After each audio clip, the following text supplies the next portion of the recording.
Welcome back to Run. Sorry about that. Welcome back to Run Up the Flagpole. I'm Jake. I'm Cody. And today we're in beautiful Bristol, Tennessee to show off our sister company, Tri-City Extrusions. When we talk about being the industry leader in flagpoles, this is one of the reasons why. We get to control the manufacturing process from start to finish, and it all begins here. And we want to show you a little bit how that process works. Let's go check it out. Let's go. Our poles start out as raw aluminum logs like you see here. These logs are then cut down into smaller billets before being preheated for a smooth, uniform extrusion. Here you can see the billets leaving the oven and being loaded into the press. Once the billet is seated properly, the operator activates the press to begin pushing aluminum through a circular die, creating pipe to meet the exact diameter and wall thickness needed to become a flagpole. After the newly extruded pipe leaves the die, it is then quenched in a water bath to meet the required strength properties. This machine here helps to guide the material out of the press while also cutting the pipe down to a more manageable size. As you can tell from the process so far, there are a lot of small steps playing a big role in manufacturing the tubing that will eventually become a flagpole.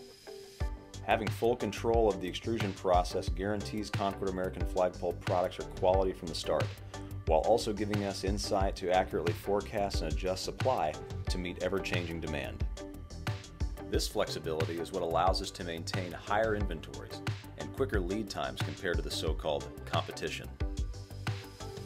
Once sections of extruded pipe are cut and set aside, you can see they have a natural bend.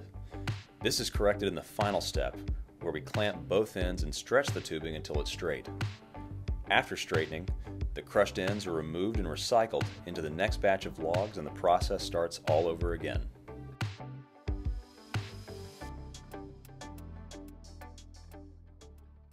All right, now that we've explained every reason why Concord American Flagpole is vertically integrated out of TCE, we want to show you the future, and that's right behind us. Ooh. Jake, why don't you give us a little information on it? Yeah, so it's a 130,000 square foot warehouse that we're expecting to have finished in May of next year, so 2023. It's going to house our new 14-inch press. So when you think about the taller poles as we push to how far we can go with aluminum, this is going to be where we get to do that with that new press and the additional power we can have through Tri-Cities. Well, thanks for coming with us to Tennessee. This has been Run Up the Flagpole. I'm still Jake. And I'm Cody. We'll see you next time. Bye-bye.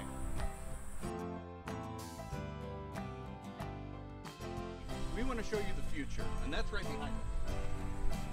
So opening in May of 2023, we have a 130,000 square foot warehouse. Okay. I got my rock. We're good.